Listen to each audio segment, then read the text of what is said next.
बंधु, हम सौभाग्यशाली हैं इसलिए कि हमें जिनवाणी माता, जिनवाणी के 2 शब्द सुनने के लिए मिल रहे हैं। धर्म के 2 ग्रंथ, धर्म के 2 शब्द अपने लिए सुनाई पड़ रहे हैं। यूं तो विश्व के जितने भी दर्शन हैं, धर्म हैं, सभी के अपने अपने ग्रंथ हैं, अपने अपने शास्त्र हैं। सभी ने अपने अपने शास्त्रों के लिए बहुत बहुत आदर दिया है, सम्मान दिया है।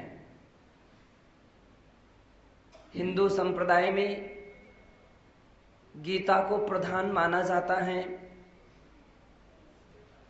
मुस्लिम समाज में कुरान को प्रधानता दी जाती है, ईसाई लोग बाइबल को स्थान देते हैं, सिख लोग गुरु ग्रंथ साहब को स्थान देते हैं, जैन समाज जिनवाणी के लिए स्थान देते हैं। जिनवाणी के 4 अक्षर सुनने के लिए कितना व्यक्ति परिश्रम करता है। प्राचीन काल में बड़े बड़े राजा महाराजा अपने अपने नगरों से निकल करके जंगलों वनों में ऋषियों मुनियों की वाणी सुनने के लिए जाते थे। केवल आस्था वहां तक खींच लेकर के जाते हैं। हमारी श्रद्धा, अपना विश्वास ही अपने लिए खींच करके लाता है।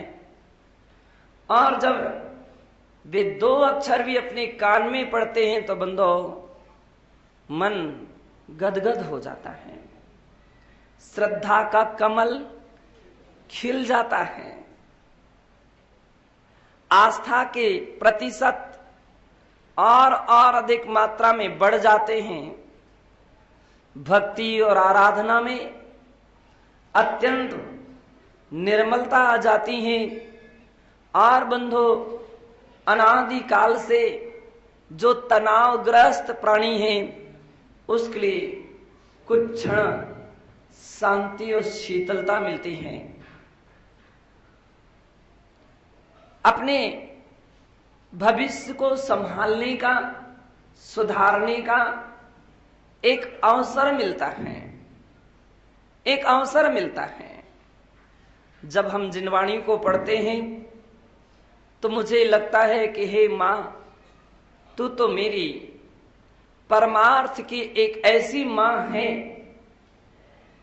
कि जो अनेक अनेक विपत्तियों से, संकटों से, कष्टों से रक्षा करती है। यदि जिनवाणी मां ना होती तो फिर आप पढ़ते हैं कहां रहते रहते वो प्राणी। जिनवाणी ना होती तो ना जाने अपनी क्या दुर्दशा होती, जिनवाणी ना होती तो ना जाने किस दुर्गति में अपन लोग पहुंच जाते।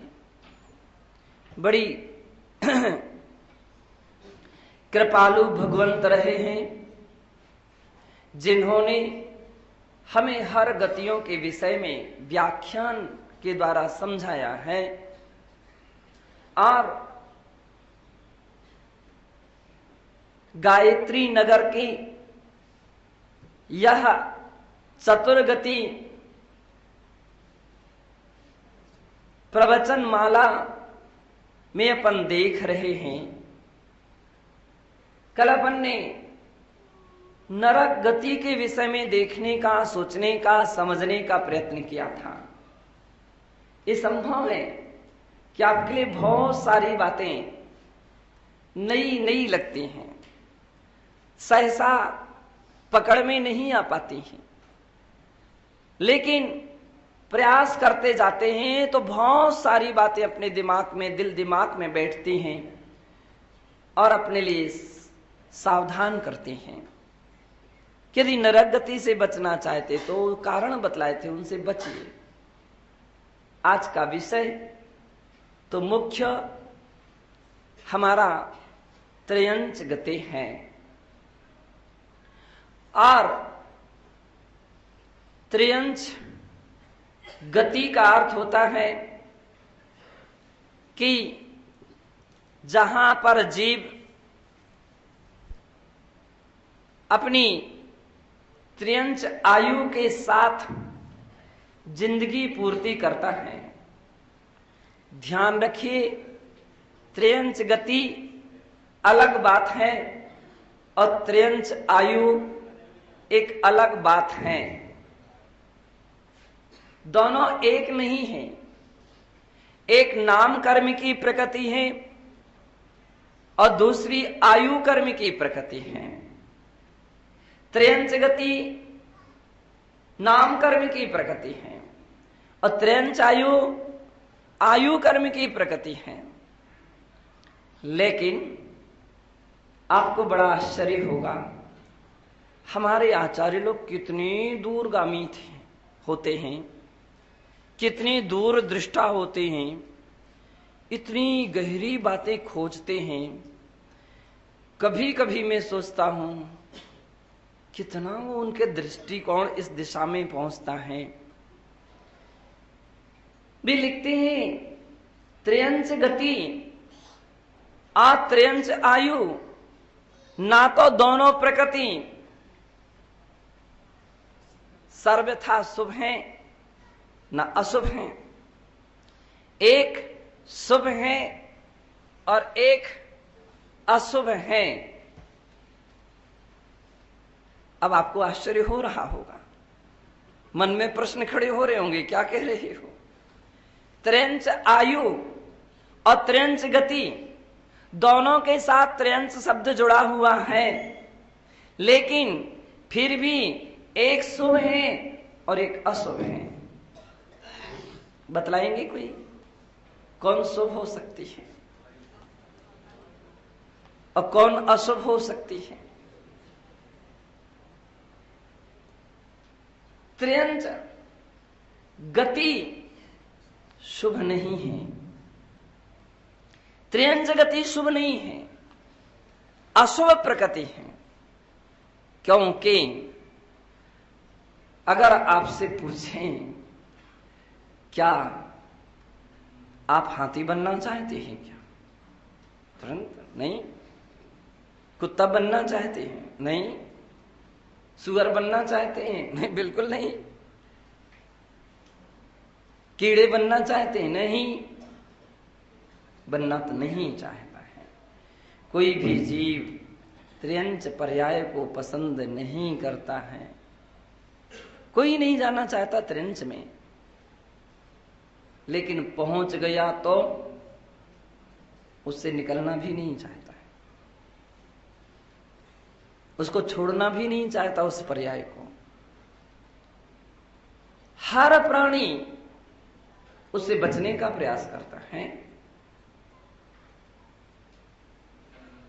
विष्टा का भी कीड़ा क्यों ना हो, हमारे शास्त्रों में उल्लेख मिलता है कि एक राजा था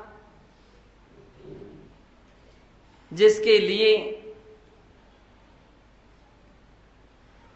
किसी निर्ग्रंथ मुनि महाराज की भविष्यवाणी हुई कि हे राजन, आज से 7वें दिन तुम्हारी मृत्यु हो जाएगी, इसलिए जितना अच्छा करना चाहो कर लो। अब यह शब्द सुनते ही राजा एक बार घबरा तो गया। मृत्यु से कौन नहीं डरता है, सभी डरते हैं। राजा घबरा गया, क्या क्या क्या? हाँ, जो कुछ अच्छा करना हो कर लो। बंधो, लेकिन जैसी गति वैसी मति होती है। कितने बार ऐसे अवसर आ जाते हैं कि व्यक्ति के लिए मृत्यु का जानकारी पहले से दे दी जाती है। डॉक्टर लोग कितने बार ऐसे ऐसे लोगों के लिए बस कुछ घंटे का, कुछ दिन का मेहमान है बतला देते हैं, लेकिन फिर भी कुछ भी त्याग, व्रत, नियम, संयम के भाव नहीं बन पाते, क्योंकि गति अगर अच्छी नहीं है तो बस भाव नहीं बन पाते हैं। मेरी समझ में पुण्यवान व्यक्ति होगा तो वो तो कहेगा मुझे आत्म साधना का रास्ता दिखाइए। हम लोग ललितपुर में थे और वहां एक सत भैया के नाम से प्रसिद्ध परिवार है और उनकी मां सेठानी थी, सप्तम प्रतिमाधारी थी, सप्तम प्रतिमाधारी। और जब वो उन्हें कैंसर की बीमारी हो गई थी, डॉक्टरों ने उसके लिए लाइलाज कहा और कहा कि कुछ ही दिन के मेहमान हैं और उनके लिए हॉस्पिटल से छुट्टी दे दी गई, घर में ही रखिए। लेकिन बड़े पवित्र परिणाम थे उस मां के, परिणाम भी पवित्र थे, यूं कहें पुण्य भी उनका बहुत अच्छा था। घर तो आ गई, लेकिन विचार करती हैं कि जाना तो है ही, क्यों ना क्यों अपना अच्छा कोई काम करके जाएं। और वे बिना किसी को सुनाए बताए हमारे पास आ गई। हमारा उस समय वहां चातुर्मास चल रहा था, चातुर्मास लगभग पूरा हो गया था, फिर भी उस समय वहां पर ठहरे थे। वो आई और उन्होंने कहा, महाराज सारी कहानी सुना दी और कहा कि मेरे लिए कल्याण का कोई रास्ता बतलाइए। मैंने कि कल्याण का रास्ता इससे बढ़कर के क्या हो सकता मां? समाधि मरण करना चाहिए, संलेखना की साधना करना चाहिए, वृत्ति तो है। वो खुश हो गए, यही तो हम चाहते थे, यही तो चाहते थे। हम रोज भावना भाते हैं, दिन रात मेरे स्वामी मैं भावनाए भाऊं, देहांत के समय में तुमको न भूल जाऊं, त्यागूं आहार पानी और सब विचार अवसर, टूटे नियम न कोई दृढ़ता हृदय में लाऊं। वो अम्मा कहती मुझे यही भावना है, लेकिन मेरे लिए परखना था कि अम्मा कितनी दृढ़ हैं। मैंने यहां वहां की बातें करके उनको छुट्टी कर दी। अब देखेंगे, विचार करेंगे, बाद में बात करेंगे। 2 दिन, 4 दिन, 6 दिन के बाद हमारा उसी मोहल्ले में प्रवेश, मंदिर में पहुंचना हुआ जहां वो रुकी थी, रहती थी। और जैसे ही दोपहर की सामयिक हमारी सुबह से ही आ गई, वो तो सुबह 7 बजे से ही आ गई। और जो कभी सीढ़ी नहीं चढ़ती थी वो सीढ़ी चढ़ करके, क्योंकि मैंने देख लिया था कि वो वहां पर किसी पिलर के पास बैठी हैं, तो मैंने कहा, उन्होंने कहा नमोस्तु नमोस्तु महाराज, रुको रुको रुको, और हम धीरे से ऊपर निकल गए। मुझे देखना था कि कितनी मजबूत है भावना, कितनी दृढ़ है। और जैसे हम ऊपर पहुंचे तो पहले दिन तो नहीं आ पाई ऊपर, क्योंकि एक ही डर था कि चढ़ा नहीं जाता। दूसरे दिन तो मैं ऊपर ही बैठी मिली मुझे, कैसे आई मुझे पता नहीं। जब हम ऊपर पहुंचे तो अम्मा ऊपर थी। मैंने कहा आप यहां? बोले हाँ महाराज। अब मैं आ गई हूं, अब वापिस नहीं जाऊंगी, प्रतिज्ञा लेकर के आई हूं। तो मैंने कहा मां, यदि तुम प्रतिज्ञा लेकर के आए हो और दृढ़ता से आए हो तो पूरा सहयोग मेरा रहेगा और आपकी सम्यक प्रकार से संलेखना समाधि कराएंगे। बहुत खुश हो गई हूं। आज अब घर जाना ही नहीं है। मैंने उनके परिवार के लोगों के लिए बुलवाया और जैसे ही परिवार के लोगों के लिए बुलवाया, सारी बात हुई, सारी चर्चा हुई और अच्छी बात ये रही कि सारे परिवार के लोग भी सहयोगी बन गए। पुण्य का उदय जब आता है, नहीं तो ऐसे लोग होते रहे सहयोगी बन गए, जबकि अच्छे अच्छे पोस्ट पर थे। उनके लड़के डॉक्टर थे, लड़के भी डॉक्टर थे, बड़े परिवार की लड़की थी अम्मा। ठीक है महाराज श्री, यदि अम्मा की भावना है तो हम लोग सहयोगी हैं। रात्रि के समय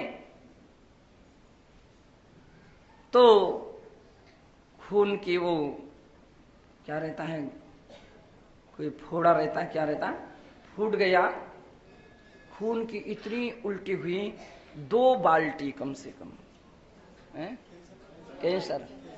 कैंसर की ट्यूमर जो रहता है, इतना 2 बाल्टी कम से कम। और उनकी वो लड़की खूब सेवा करती रही। सुबह मुझे शाम को रात्रि में मालूम चला गया, सुबह मैं उनके पास तुरंत पहुंच गया। मैंने की मां, आपकी क्या भावना है? बोले महाराज क्या भावना है, अब इससे आगे क्या है? संलेखना समाधि करना है, दीक्षा दीजिए मुझे। मुझे अच्छा लगा। और तो क्या, शाम के समय तो अधिक आकुलता व्याकुलता सी महसूस हो रही थी, अभी तो बिल्कुल फ्रेश शांत दिख रही थी। सारी जानकारी बतलाई गई, लोगों ने दी, ऐसा ऐसा हुआ। मैंने की तो ठीक है। बाल इनके निकलाए जाएं, सफेद ड्रेस दी जाए, आभूषण वगैरह निकाले जाएं। करीब करीब उस समय आहार की बेला हो रही थी। सभी लोगों की ओर तो समाज के लोग तो सब तैयार थे, बोला जल्दी शुद्धि जल्दी शुद्धि जल्दी शुद्धि कीजिए। मैंने कहा ठीक है, इतना काम कंप्लीट कीजिए, हम लोग जल्दी आते आहार करके। और बोल गए थे लोगों को कि यदि कोई स्थिति बड़ी खड़ी हो तो हमारे लिए जरा संकोच नहीं करना, उसी समय बोल देना। और एक लड़के ने आते ही जैसे मैंने, क्योंकि मेरा एक दिन पहले का उपवास था, दूसरे दिन पाढ़ना के लिए जैसे मैंने पानी लिया और एक लड़के ने आकर के बोला महाराज उनकी अम्मा की स्वास्थ्य बहुत क्षीण हो रहा है। मैंने तुरंत अंजलि खोली, उनके पास पहुंचा। तब तक सारे जो काम बतला गए थे पूरे हो गए थे। सफेद ड्रेस पहन ली, केस उनके उतार दिए गए और आभूषण वगैरह सब छोड़ दिए गए। मैंने कहा मां क्या बात है, क्या चाहते हो? बोले दीक्षा। मैंने समाज के लोगों से पूछा, महाराज दे दीजिए। आर्य का दीक्षा हो गई, पहले चुल्लिका और उसी क्षण कुछ समय के बाद आर्य का दीक्षा। और देखते देखते 2-3-4 घंटे में उनकी संलेखना समाधि हो गई। कहने का तात्पर्य, अगर गति बंद नहीं हुआ है तो व्यक्ति के व्रत लेने के भाव होते हैं। आयु अशुभ आयु का बंध नहीं हुआ है, नरक त्रिंच आदि आयु का, मनुष्य आयु का तो भाव हो सकते हैं। आयु का बंध हो जाए, भाव नहीं होते हैं। मैंने ऐसे भी लोगों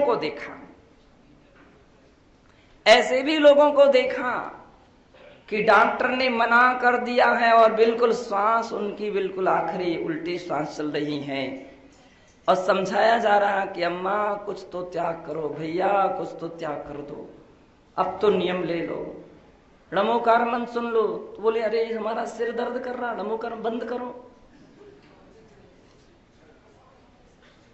रात भर सोई नहीं, मुझे आराम करने दो, बड़ी घबराहट हो रही, बंद करो ये सब पाठ वगैरह। और तो क्या, कर तो लिए दर्शन, एक बार कर लिए मन में, अब हमको आराम करने दो। ऐसे लोगों को देखा और हम लोगों ने थोड़ी सी पीठ फेरी थी, उनकी मृत्यु हो गई। जैसी गति वैसी मति। अशुभ आयु का बंद हो जाए तो परिणाम धार्मिक होते नहीं है और नियम व्रत टूट जाते हैं। लोग बोलने लगते हैं मुझे और कुछ नहीं समझ में आता, डॉक्टर के पास ले चलो, मुझे इंजेक्शन लगवा दो, कोई आराम नहीं मिल रहा, पानी पिलाओ। आखिरी में सारे व्रत नियम व्यक्ति तोड़ देता है। और यदि जैसे को तैसे लोग मिल जाएं तो फिर सब स्वाहा हो जाता। आयु और गति में इतना बड़ा अंतर होता है। शुभ आयु का बंद हो तो परिणाम अच्छे हो सकते हैं, ऐसा हमारा आगम बोलता है, सिद्धांत बोलता है। तो त्र्यंच गति अशुभ है। त्र्यंच आयु इसलिए शुभ है कि एक बार कोई त्र्यंच हो गया तो उससे मरना नहीं चाहता। मैं जो बतला रहा था कि मुनिराज की भविष्यवाणी हुई कि हे राजन, आज से 7वें दिन तुम्हारी मृत्यु हो जाएगी।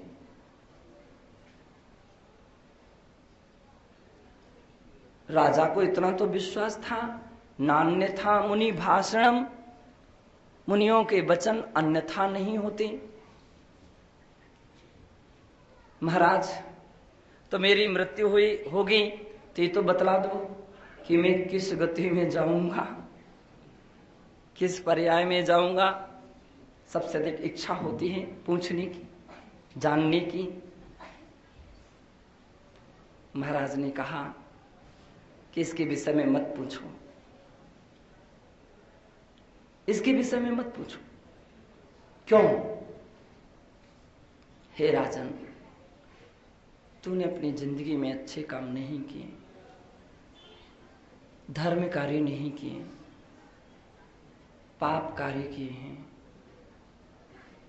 और इस कारण से तेरी आयु त्र्यंच आयु का बंध हो गया। तुझे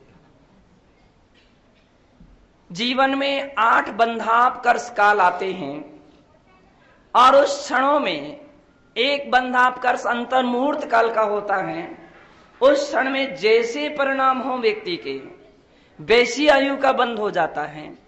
त्र्यंच आयु के बंध का मुख्य कारण आचार्य उमा स्वामी ने माया तैरज्ञो नश्य ऐसा कहा। मायाचारी त्र्यंच आयु का बंद करा देती है। छल कपट त्र्यंच आयु का बंद कराते हैं। उस क्षण में त्र्यंच आयु का बंद होता है। हे राजन, तेरी त्र्यंच आयु का बंद हो चुका है। त्र्यंच आयु का बंद हो गया। हाँ, त्र्यंच आयु का बंद हो चुका है। एक बार गति परिवर्तित हो सकती, संक्रमण हो सकता गति का, लेकिन आयु का संक्रमण नहीं होता है। अवश्यम भावी होती हैं, भोगना ही पड़ती हैं। उत्कर्षण अपकर्षण हो सकता है, कंबण हो सकती हैं, लेकिन बदल नहीं सकती हैं। राजा की फिर इच्छा हुई कि मेरी मृत्यु कैसे होगी। बोले 7वें दिन बिजली गिरेगी और तेरी मृत्यु हो जाएगी।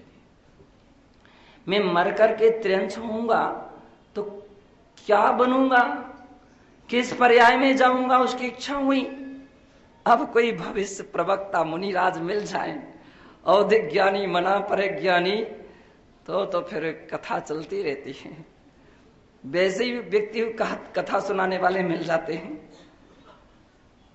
और फिर वास्तविक मिले तो कहना ही क्या है। महाराज ने कहा, तू अपनी विष्टा का कीड़ा होगा, पाखाने में कीड़ा होगा। तो वो घबरा गया राजा।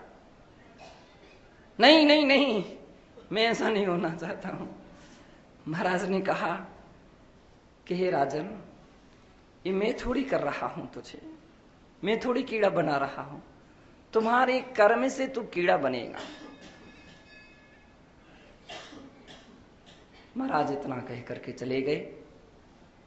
अब वो राजा को तो अब चैन भी नहीं थी, न भूख न प्यास, एक ही टेंशन, एक ही चिंता। एक तो त्र्यंच पर्याय, और उसमें भी विष्ठा का कीड़ा होगा पाखाने में। बहुत घबरा गया, क्या करूं।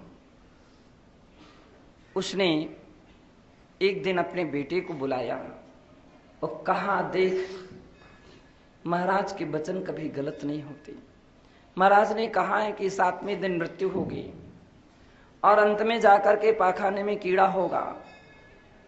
कदाचित में कीड़ा हो गया तो तू मुझे उसी समय मार देना, कम से कम उस पर्याय से तो बचेंगे।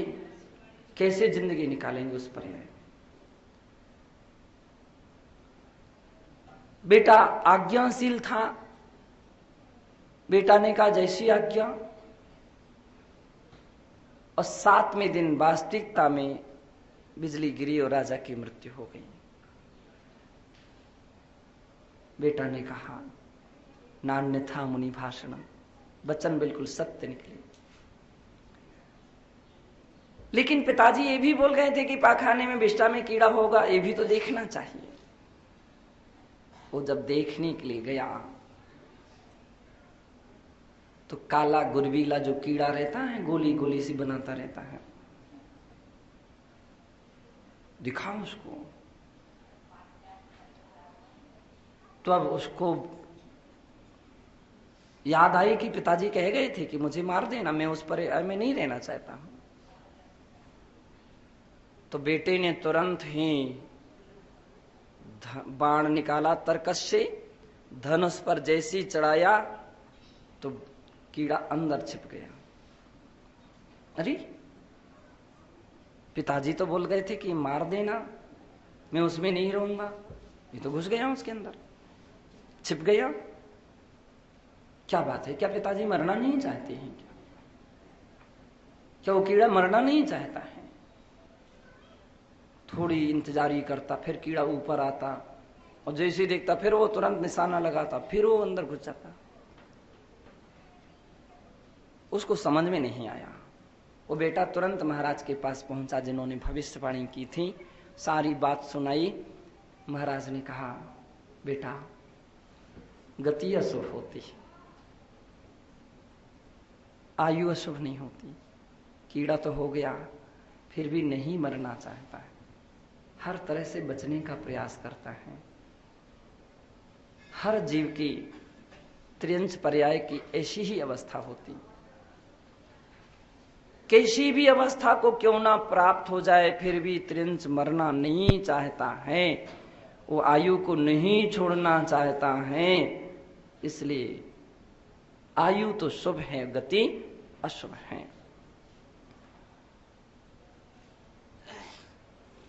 कितनी वेदना, कितने कष्ट, कितने तकलीफ उस पर्याय में यह जीव सहन करता है,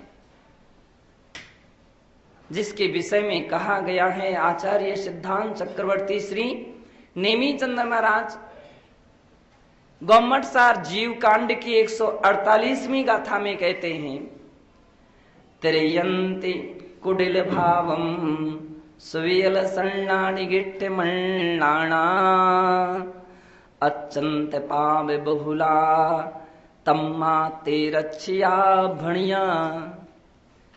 त्रियंति कुटिल भावम। कुटिल भाव के कारण से तो त्रियंच पर्याय प्राप्त होती। पहली बात, आयु बंधापकर्ष के काल में मायाचारी के परिणाम, छल कपट के परिणाम यदि हो तो त्रियंच पर्याय का बंध होता है, त्रियंच आयु का बंध होता है। और त्रियंच आयु में भी समग्र जीवन में सबसे अधिक त्रियंच प्राणियों के लिए मायाचारी अधिक होती है। आप देख लीजिए, कोई भी त्रियंचों को, चाहे वो जंगल के हों और चाहे नगर और शहर में रहने वाले हों, चाहे पालतू हों और चाहे फालतू हों, जंगल में होते हैं तो आप देखा आपने कभी शेर शिकार करता तो कैसे करता है? छिप करके, धीरे से, ऐसा शिकार करता, बिल्कुल धीरे धीरे, पंजे भी धीरे धीरे चलाता है ताकि सामने वाला देख ना पाए, और अचानक उसके ऊपर आक्रमण कर देता है। बिल्ली चूहे पर आक्रमण करती है, कुत्ता बिल्ली पर, छिपकली कीड़ों पर, कितना सारा संसार है। और जब हम देखते हैं कि तो ऐसा थर थर आने लगता है, या अपने मन, अपनी आत्मा, कि कैसा ये संसार, इतना छल कपट, छल से एक दूसरे को मार देती है। सिंहादिक श्रेणी है क्रूर, निवल पशु हति खाए भूर, ऐसी क्रूरता से मार देते हैं। अभी भी छल कपट है। और कभी अपन पालतू जानवरों को भी देख लीजिए, अथवा नगर में रहने वाले प्राणियों को देख लीजिए, जान पशुओं को देखिए। बंदर होए तो धीरे से वो अवसर देखते ही सामग्री उठा करके ले जाता है, अवसर देखते ही उठा करके एक साथ ले जाता है। कुत्ते, बिल्ली, बगुला, जितने भी प्राणी, गाय, बैल, भैंस, देख लीजिए, दो गाय अगल बगल में बंधे हों, दो बैल अगल बगल में बंधे हों, दोनों को घास डाला जाए, क्या आप बतलाएंगे पहले वो कौन सा घास खाएगा? दूसरे का खाएगा।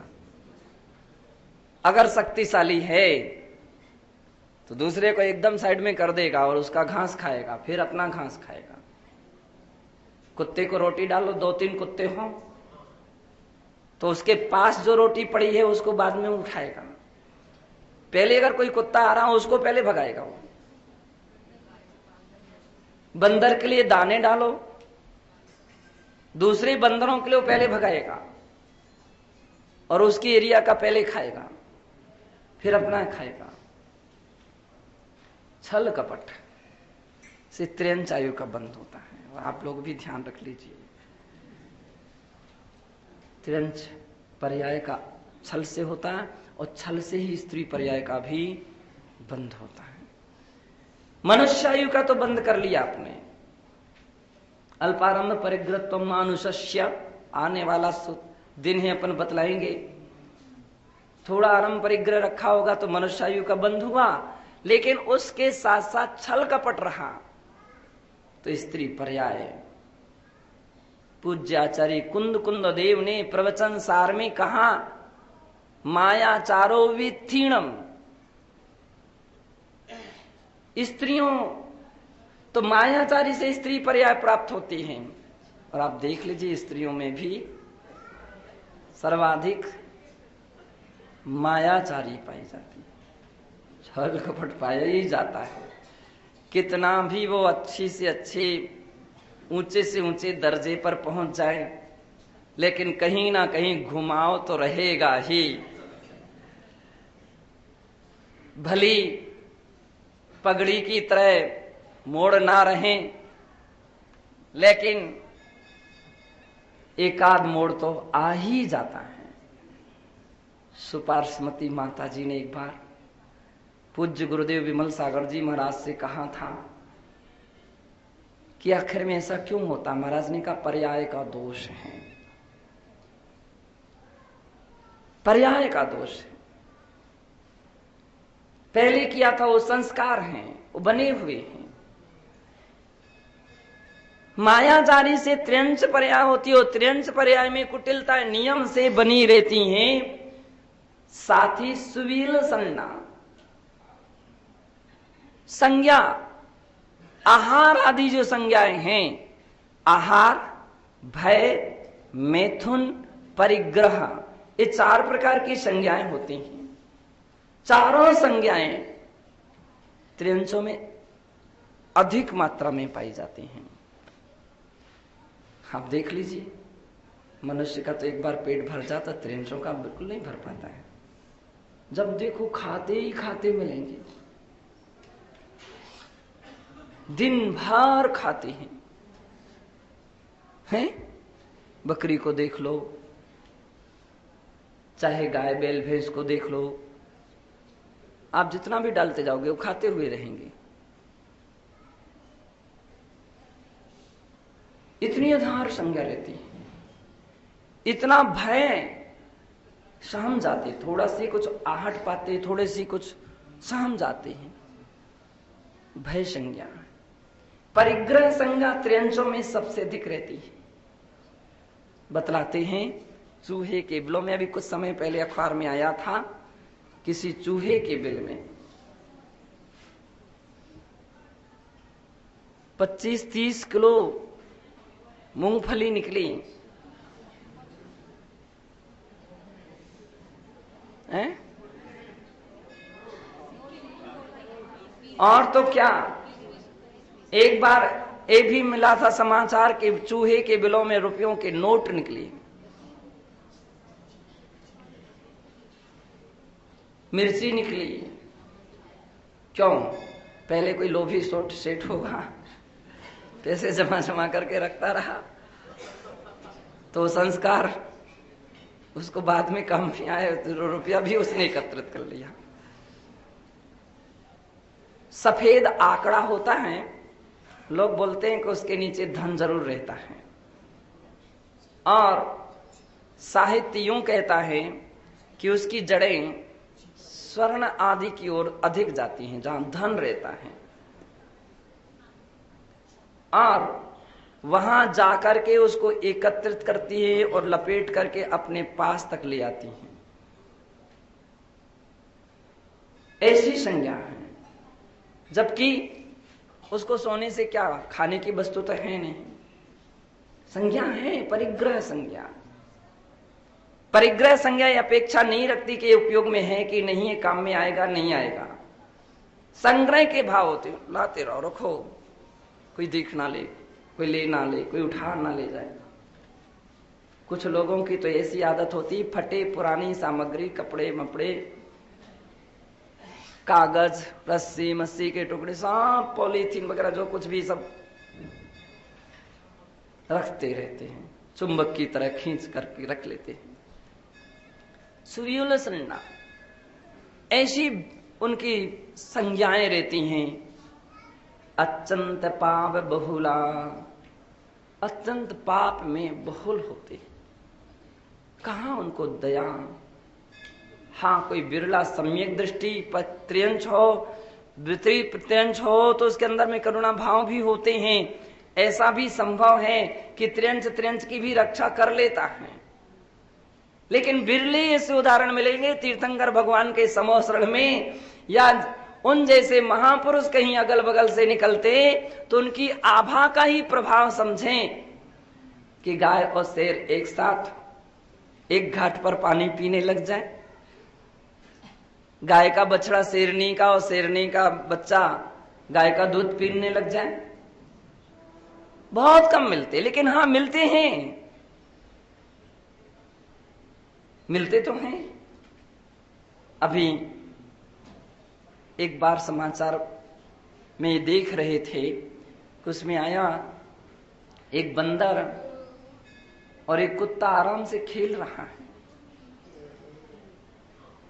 एक बार के अखबार में आया था कि एक चिड़िया और एक बिल्ली की इतनी घनिष्ठ दोस्ती है कि एक ही बर्तन में वो खाते पीते हैं। कहीं बिल्ली और कुत्ते की इतनी अधिक घनिष्ठ दोस्ती है कि एक बार बिल्ली के ऊपर दूसरा कुत्ता झपटा तो उस कुत्ते ने उसकी रक्षा की। जो जानवरों को पालन करते हैं, बकरी वगैरह, उनके कुत्ते भी बकरियों की रक्षा करते हैं, संभालते हैं। उनके बच्चे वगैरह अगल बगल में बंधे रहेंगे, संभाल लेते हैं। तो कहने का तात्पर्य ऐसे भी कोई त्रियंश है, लेकिन सबसे अधिक तो अवसर पाते ही मार देते हैं एक दूसरे को। पाप बहुल होते हैं, हिंसक भाव रहते हैं, निरंतर हिंसक भाव रहते हैं। बंधो तम्मा तेरछिया भणिया, इसलिए आचार्य कहते हैं उत्तरंश कहलाते हैं। एक इंद्री, दो इंद्री, तीन इंद्री, चार इंद्री, असेनी पंचेंद्रिय, इस सभी के सभी। और सेनी, ये तो नियम से त्रियंश है ही, सेनी पंचेंद्रिय में भी त्रियंश गति के जीव होते हैं।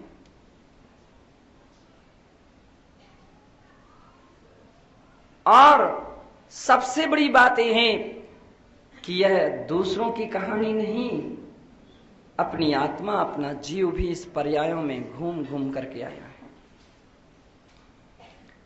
अनादिकाल से तो काल अनंत निगोद मझार, बीत्यो एक इंद्रिय तन्निधार। अनंत काल तो इस जीव का निगोद पर्याय में व्यतीत हुआ है, जहां पर एक श्वास में 8-10 बार जन्म्यो मर्यो भर्यो दुख भार। जन्म मरण इतना आसान नहीं है। लोग कितना भी विपत्ति से ग्रसित हो जाए और कहे हे भगवान मर जाते तो अच्छा था, आग लगा ले, कुछ भी कर ले, लेकिन प्राणों का निकलना बड़ा कठिन होता है, इतनी जल्दी नहीं निकलते। कितनी वेदना होती, इतनी वेदना जन्म के समय और मृत्यु के समय और बुढ़ापे के समय। वृद्धावस्था की वेदना तो प्रकट दिखती है जब कोई वृद्ध महाराज या माताजी या कोई अन्य अपनी कहानी सुनाते तो हम लोग सुन सुन करके रह जाते, दिखते ही नहीं हमको। चश्मा काम ही नहीं कर रहा है, लेंस डलवा दीजिए, अच्छी कोई आंख की दवाई आ जाए कि दिखाई देने लग जाए, तो डॉक्टर कहता है इनके तो नहीं दिखा, अब नहीं दिखेगा, जितनी उतनी ही ज्योति रहेगी, सुनाई नहीं पड़ता है, मशीन लगवा दीजिए, मशीन भी काम नहीं कर रही, चलते नहीं आ रहा।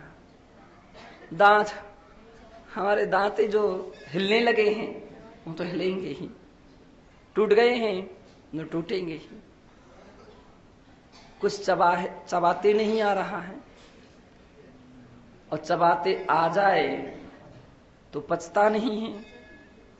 अचत नैया बचत नैया, आ जाए तो बचत नहीं। कैसी स्थिति खड़ी होती है। तो एक ऐसी अवस्था, त्रियंच पर्याय की बात यहां चल रही है कि जीव त्रियंच पर्याय में कैसे कैसे भीषण भीषण कष्ट सहन करते हैं, और बतलाते हैं सबसे अधिक जीव नरक से निकल करके मनुष्य में कम आता है। कौन से पर्याय में जाता है? सबसे अधिक संख्या आगम में लिखा है। कार्तिकीय अनुप्रेक्षा में आचार्य कार्तिकेय कहते 40वीं गाथा में, तत्तोणी शरीणम जायदित्रेषु बहुव्यप्येषु तत्थ विपावदि दुःखम गभ्भीव्ये क्षीणादीयम। तत्तो नीसरियम, नरक से निकल करके त्रियंश होता है। और नरक क्या, तो हम तो वहां पर बतला रहे थे, त्रियंश होता है। और त्रियंश में अनेक प्रकार के दुख, जिसकी बात अपन कर रहे थे कि निगोद काल, अनंत काल निगोद में निकलता है। और जन्म मरण, इतना कम आयु, इतना कम जीवन, एक श्वास स्वस्थ व्यक्ति की। और श्वास का अर्थ क्या होता है?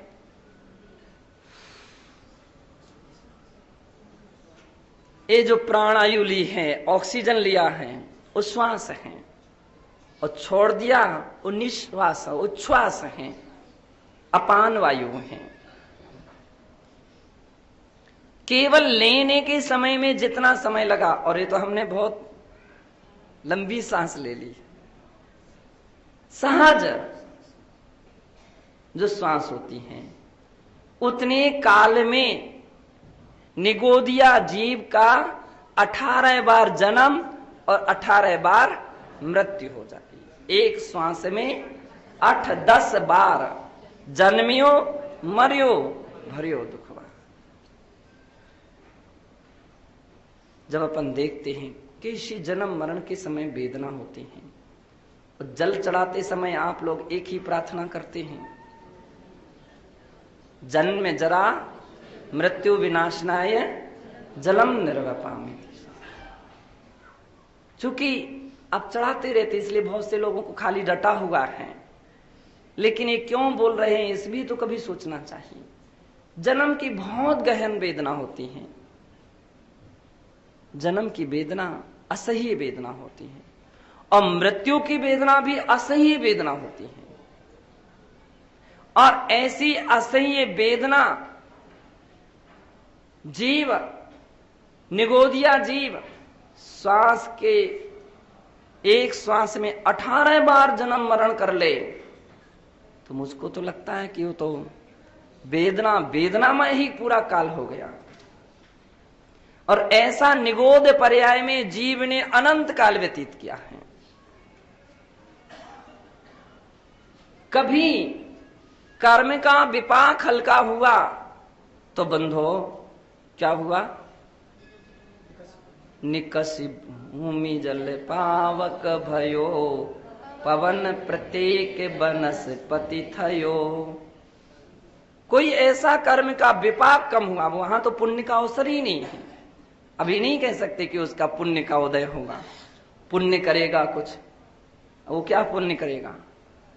श्वास के 18वें भाग में जिसका जन्म मरण होगा, वहां क्या कुछ भी नहीं हो सकता है। श्वास भी नहीं ले पाता है वो अपने जीवन में, जन्म मरण होते रहते हैं। और वहां से कर्म विपाक कदाचित हल्का हुआ और निकल करके स्थावर पर्याय में जन्म ले लेता है। आचार्यों ने कहा कि जैसे भर भूंजा जब लाई आदि सेकता है, चना है, घर में भी आप लोग सेकते होंगे, घर में कहां, और बालू में वो जब सेके जाते तो एक आध दो चना उचट करके बाहर निकलता। ऐसा बिरला कोई जीव निगोद से निकल करके त्रस यानी वो स्थावर पर्याय में आता है।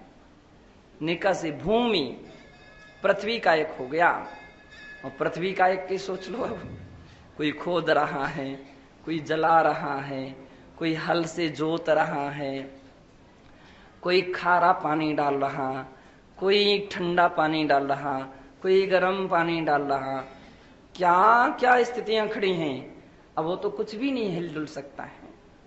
पृथ्वी का एक, जल का एक, ऊपर से भर भर भर भर भर भर भर नीचे पानी गिरा, कितनी वेदना होती है। कितने ऊपर से झरने गिरते हैं। कभी जमा दिया गया, बर्फ बन गया, हाथ पैर उसके पूरे के पूरे सारा शरीर जो है जम गया। कहीं उबाल दिया गया, कहीं अग्नि पर डाल दिया गया, कहीं उसमें मिर्ची मिला दी। जल का एक जीव की पर्याय में भी इस जीव ने कितने कष्ट सहन किए। अग्नि का एक, अग्नि बुझाई जा रही है, हवा से फूंकी जा रही है, उसके ऊपर बर्तन रखा जा रहा है, जो सीधी जिसकी लौ जाती है, बर्तन रख दिया उस पर, तिरछी हो गई, जैसे कोई के लिए बिल्कुल दबा करके रखे, वैसी अवस्था। अंगारों को खूंट दिया जाता है। कितने किस्म के अग्नि के कष्ट हैं। वायु का एक, हवा चलते और दीवार से टकराती है तो वायु का एक के जीव खत्म होते हैं। कहीं पानी से गिर निकली तो फिर खत्म, अग्नि के बीच से निकली तो भी खत्म। पंखे आदि तिनके द्वारा खत्म। वायु का एक जीव की जिंदगी, जीवन कष्ट में ही रहती है। चाहती है, भूखे हैं तो कुछ पानी तो ले लें, वो जीव भी चाहता है, उसका भी भोजन होता है, वो भी आराम करना चाहता है, लेकिन प्रेरित की जाती है। जब पंखा चलाया गया, अब वायु रुकना भी चाहे तो नहीं रुक सकती है। इसकी कष्ट है। वनस्पति में वृक्ष हो गया, अब वृक्ष के लिए कोई लोग उसके पत्ते तोड़ रहे हैं, कोई उसके डालियां तोड़ रहा है, कोई उसके फल तोड़ रहा, कोई उसके फूल तोड़ रहा। ऐसे ही है, ऐसे ही मानो, ऐसा ही समझो जैसे कोई तुम्हारी उंगलियां तोड़े, तुम्हारे कान तोड़े, बाल पकड़ करके खींचे, कुल्हाड़ी से काट रहे हैं। कभी दीमक लग गई, जैसे घाव में कीड़े लग जाते हैं, वैसे उसके लिए भी शरीर के लिए बिल्कुल खोखला कर देते अनेक प्राणी। उसके ऊपर व्यक्ति लद करके बैठ गया। धूप लग रही है, ठंडी लग रही है। एक इंद्रिय जीव को कर्म फल चेतना होती है, केवल भोगना ही भोगना है, प्रतिकार कुछ भी नहीं हो सकता है, नहीं जा सकता है, ना मना कर सकता, ना कुछ नहीं कर सकता है। ये वेदना केवल वनस्पति काय के अवस्था में जीव भोगता है। कभी दो इंद्रिय जीव हुआ, दो इंद्रिय लट, तीन इंद्रिय चींटी आदि, चार इंद्रिय भौरा आदि, और पंचेंद्रिय असंगी जल के सर्प, मेंढक आदि, अथवा संगी पंचेंद्रिय गाय बैल भैंस घोड़ा गधा आदि। एक एक पर्याय की वेदना। दो इंद्रिय की पर्याय में लठ, केंचुआ। कभी हम बरसात के मौके पर देखते हैं कि एक केंचुए को हजारों चींटियां काटती हैं और बिल्कुल नरक जैसा लगता है कि तहां बिच्छू सहस डसे नहीं तिसो, तहां भूमि पर सत दुखे से बिच्छू। चारों तरफ से बिच्छू काटे तो व्यक्ति की हालत, और उस समय उस केंचुए की हालत कई बार हम लोगों ने आंखों से देखा। हजारों चींटियां, वो जीवित है, वो अनेक लट, छोटी छोटी सी कीड़े जीवित रहते, लेकिन व्यक्ति चींटियां उसको चारों तरफ से तड़पता है, कुछ नहीं कर सकता है। ना उसके हाथ हैं, ना उसके पैर हैं, कुछ तो नहीं कर पा रहा है। रोएगा, चीखेगा, चिल्लाएगा, कौन सुनने वाला है? तीन इंद्रिय जीव चींटी किसी को काटती है ना, कितनी कसाय तीव्र रहती है, टूट करके दो हो जाएगी लेकिन छोड़ेगी नहीं।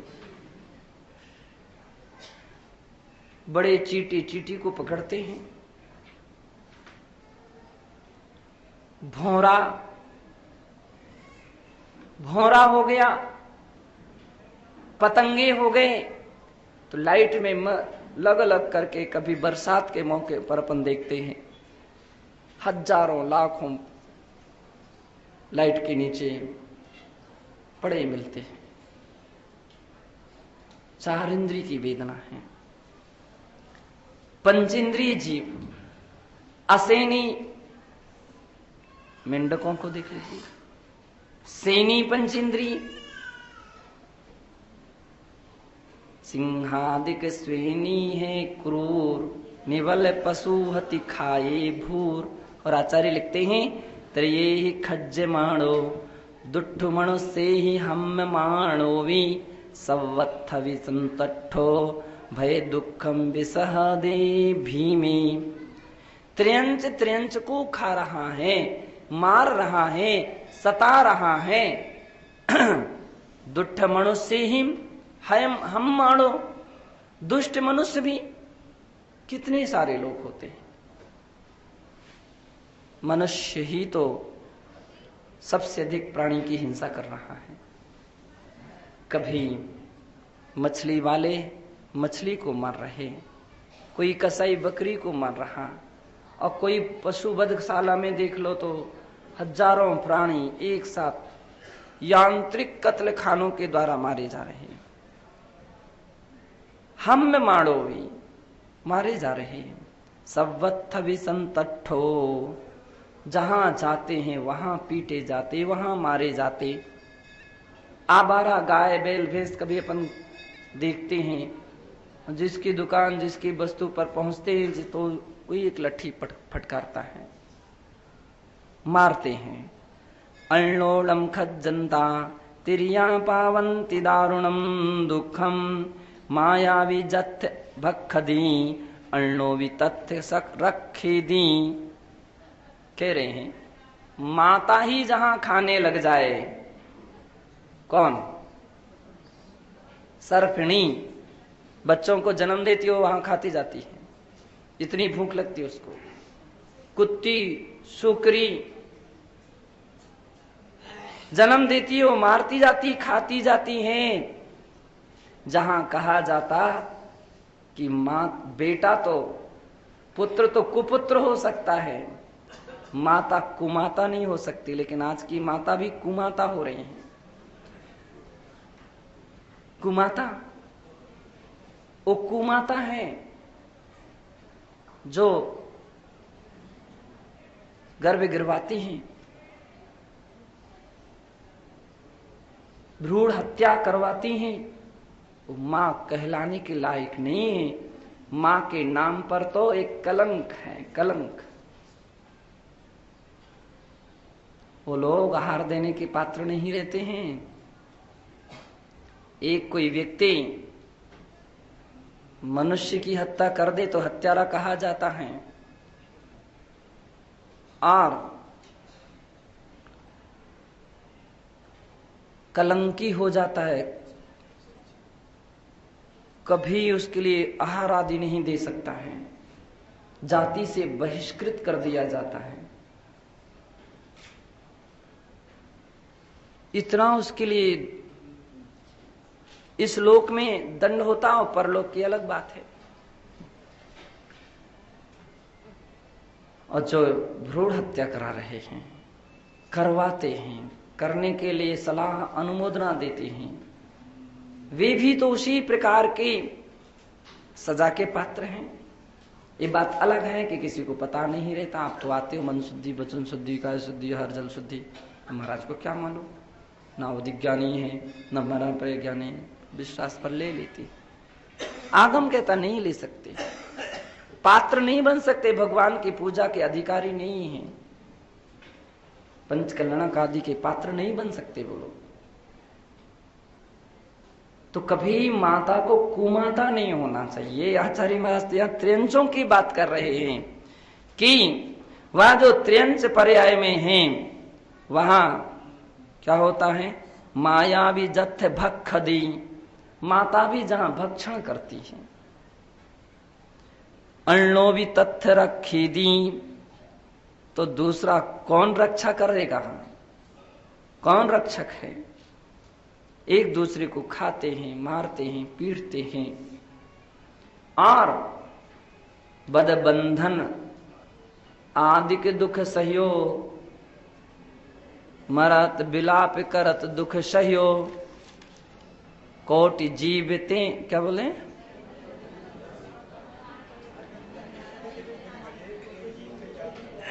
मरत मले बद जान से मारा जाता तो कभी बांध करके बांध रखा जाता है, और जब बांध करके रखा जाता तो अपन प्राणियों के लिए देखते, कभी ऊंट के लिए देखो, कभी बैल के लिए, कभी घोड़े के लिए बंधे हैं। धूप लग रही है लेकिन बंधे जा नहीं पा रहे हैं, तड़फड़ा रहे हैं, प्यास सता रही है, भूख सता रही है। उनके शरीर पर कई जगह बंधन के घाव हो जाते, रस्सी बांधते बांधते घाव हो सकते हैं। टांगे आदि का जो ओ रखा जाता है उसके कंधे पर, ज्वारी वगैरह, उससे उसके लिए घाव हो जाते हैं, फिर भी कोई उसको देखने वाला नहीं है।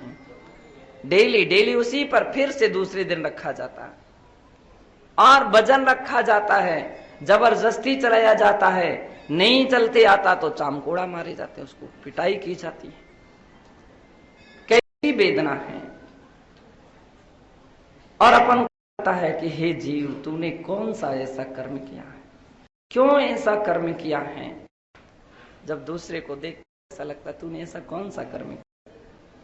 छिपे भी रहेंगे तो कब तक भूखे प्यासे छिपे रहेंगे। जिस लिपस्टिक को लगाते हैं, जिस क्रीम को लगाते हैं, बतलाते हैं गर्भस्थ शिशु जिस गाय के पेट में रहता है उसके लिए गरम गरम पानी उसके ऊपर, गाय के ऊपर डालते हैं, जीते जीते मारते हैं। मारते माले जीते, उसको सीधा मार करके चमड़ी नहीं निकालते हैं।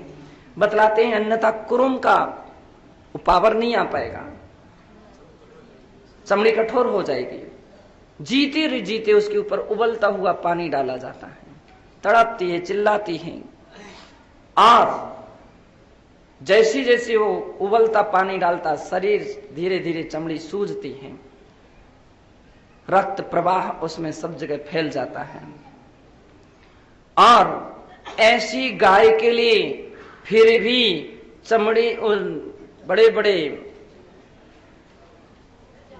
जो बांस की लकड़ियां रहती है उसके द्वारा उसको पीटा जाता है चाबुक से, ताकि चमड़े में वह जो रक्त बहा है वो सब जगह फैल जाए, उसमें सब जगह भर जाए।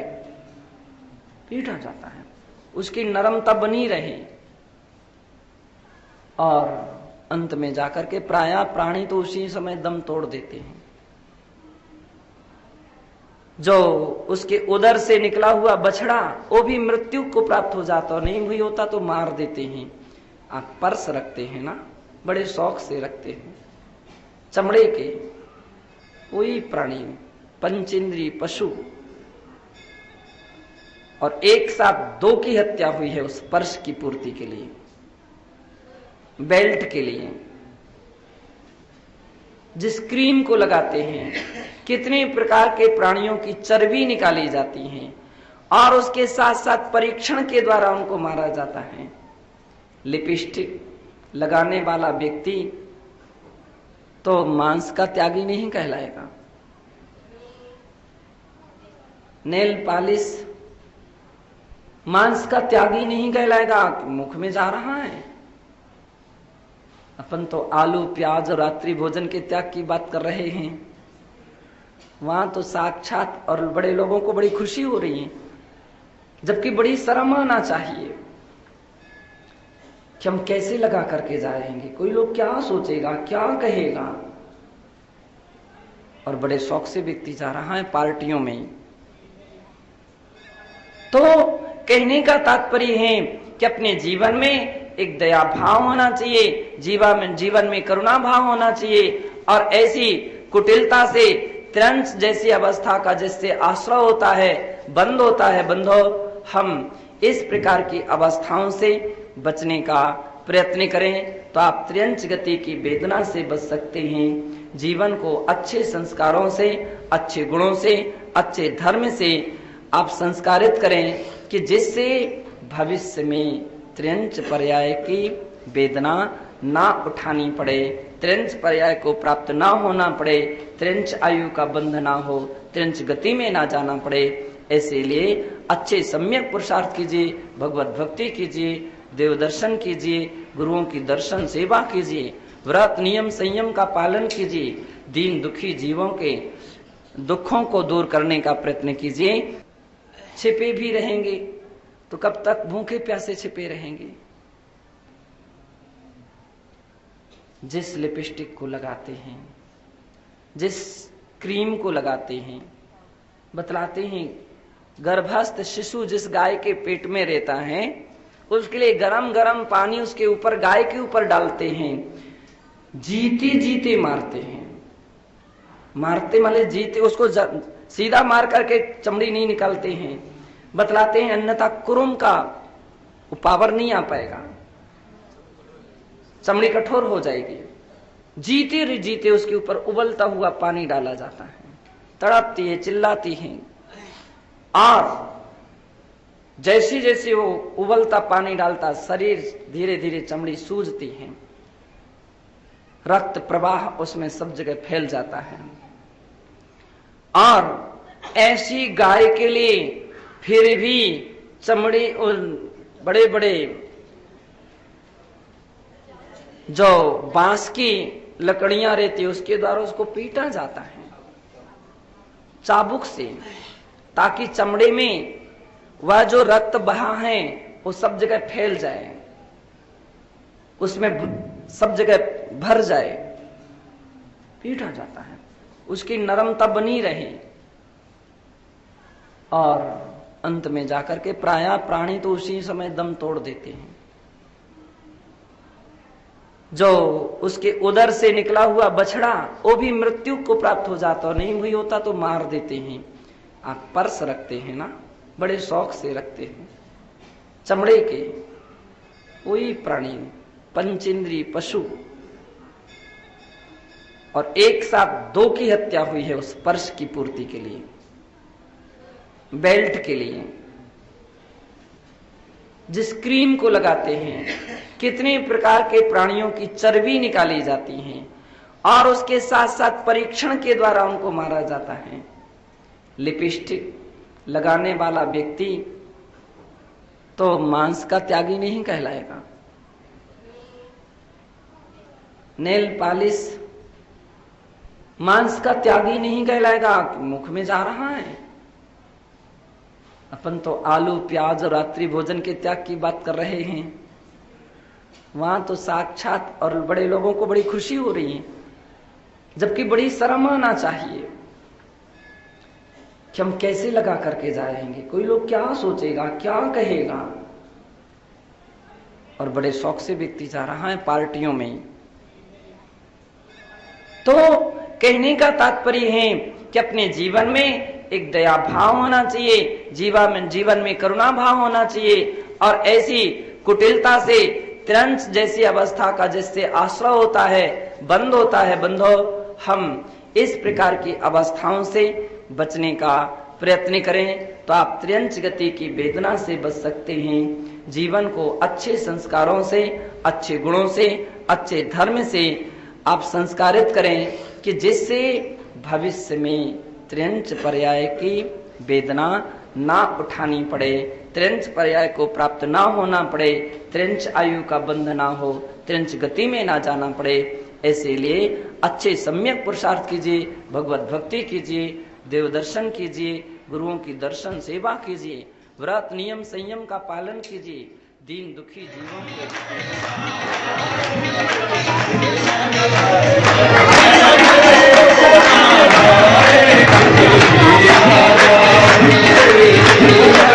को